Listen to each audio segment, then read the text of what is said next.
জীবনে আমরা অনেক কিছু শ্রবণ করেছি, সারা দিনই তো শ্রবণ করতেই থাকি। কিন্তু কোন শ্রবণের মাধ্যমে আমরা অনুভব করি হ্যাঁ এইটি শ্রবণ করে মানব জীবন সার্থক হচ্ছে? প্রশ্ন তো আমরা অনেক করি, কিন্তু কোন প্রশ্নের মাধ্যমে আমাদের প্রকৃত মঙ্গল হচ্ছে,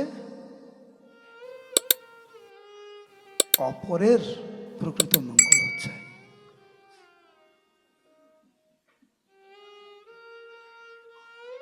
খাবার কে খায় না, কিন্তু প্রসাদ কয়জন গ্রহণ করে? হাঁটা চলা তো আমরা করি, কিন্তু কয়জন সেই হাঁটা চলার সার্থকতা লাভ করেছে? বেড়াতে তো আমরা যাই, কিন্তু কোন বেড়ানোর মাধ্যমে মনে হয়েছে মানব জীবন সার্থক হচ্ছে আমার? কতজনের সাথে কত কথা বলেছেন, কতজনের সাথে মিশেছেন, কোন সঙ্গের প্রভাবে আপনার মনে হয়েছে এই সঙ্গের প্রভাবে আমার জীবনের যত বিড়ম্বনা কাটিয়ে উঠতে পারব?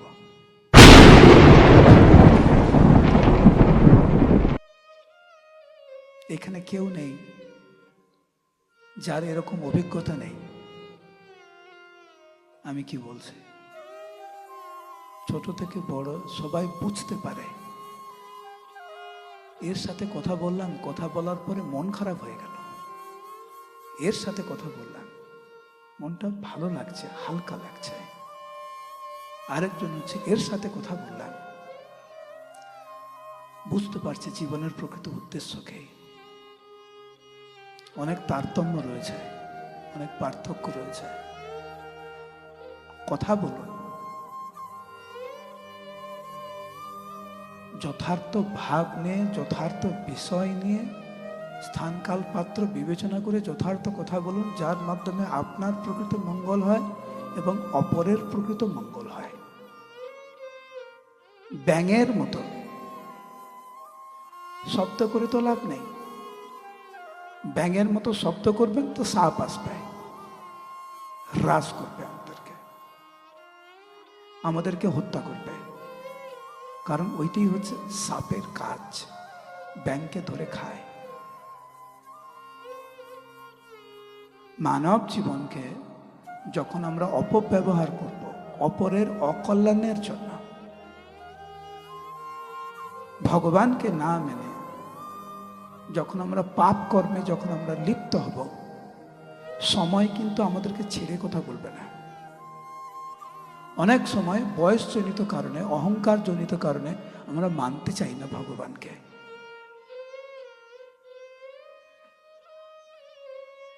আপনার মানা না মানা কিছু চাই আসে না ভগবানের কাছে, কিন্তু ভগবান স্বাভাবিকভাবে দুঃখ পায়। মহাপ্রভু সেই কথা মুকুন্দের কাছে প্রকাশ করেছিলেন যে তুমি যখন ভগবত ভক্তি ছাড়া অন্য কোনো কাজকর্মে তুমি যখন লিপ্ত হও, আমি তখন দুঃখ পাই। কেমন? ঠিক যেরকম একজন গোপ বালক লাঠি দিয়ে গাভীকে প্রহার করে, ঠিক সেরকম আমি দুঃখ পাই।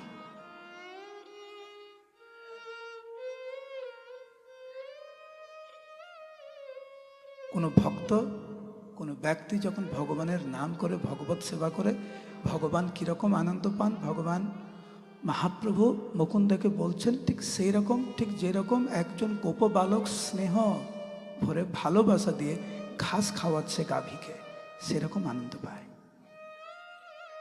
ভগবানকে দুঃখ দিতে চান, ভগবানকে কষ্ট দিতে চান? আপনি বলতে পারেন ভগবানের আবার ভালো লাগা খারাপ লাগা আছে নাকি? হ্যাঁ, ঠিক যেরকম সন্তানের উন্নতি বা সন্তানের অধঃপতন পিতাকে প্রভাবিত করে, ঠিক সেই রকম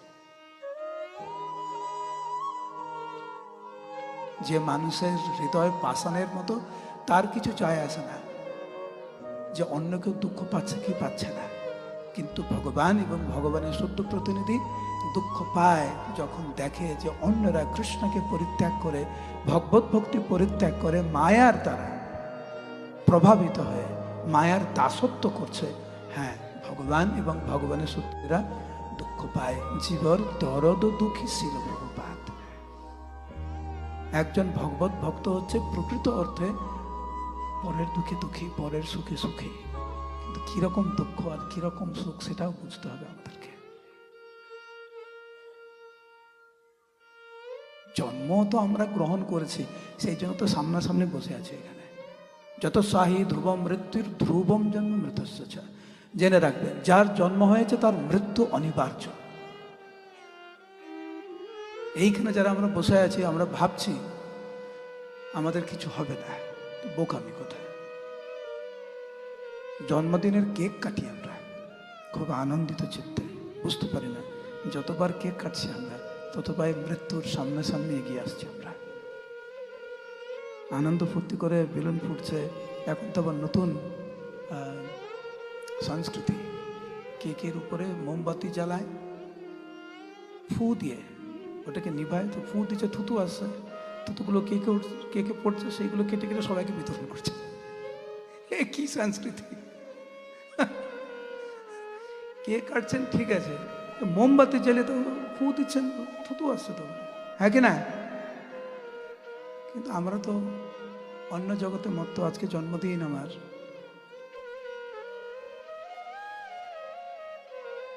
যত আমরা কেক কাটি, যতই জন্মদিন পালন করি, আমরা জেনে রাখা উচিত আমাদের, যত কেক কাটছে তত মৃত্যু এগিয়ে আসছে।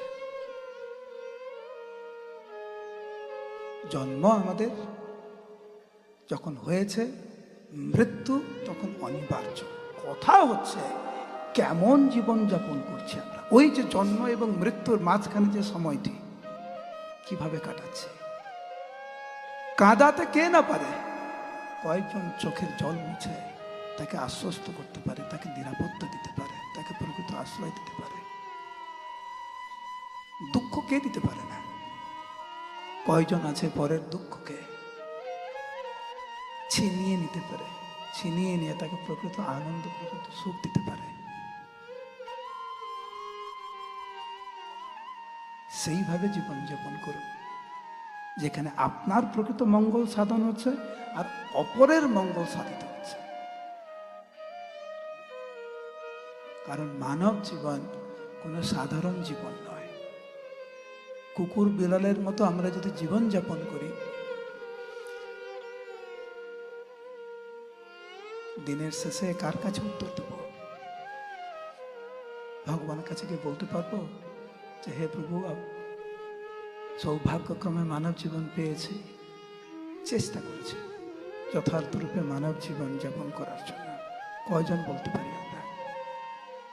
আর কয়জন আমাদের লজ্জা লাগে ভগবানের কাছে কি বলতে যে প্রভু আজকের আমি এই চিন্তা করেছি, এই করেছি? চিন্তা করুন।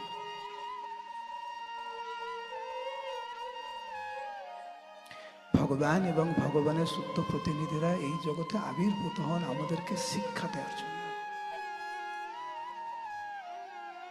জীবন মানে কি?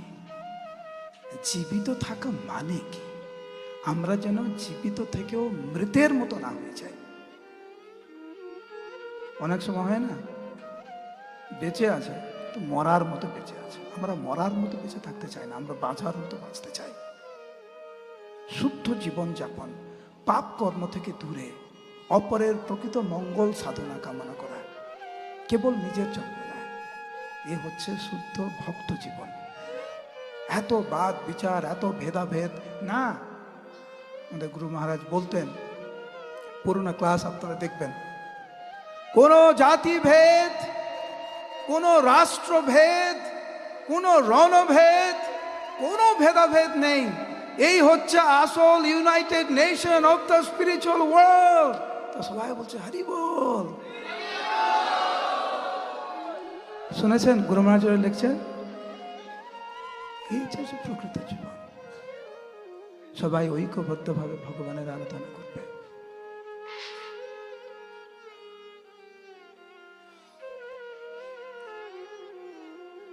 জন্ম আমাদের হয়েছে, মৃত্যু আমাদের হবে। মাঝখানে জীবনটা নিয়ে আমরা কি করছি? ছিনিমিনি খেলছি, না প্রকৃত রূপে আমরা মানব জীবনকে ব্যবহার করছি।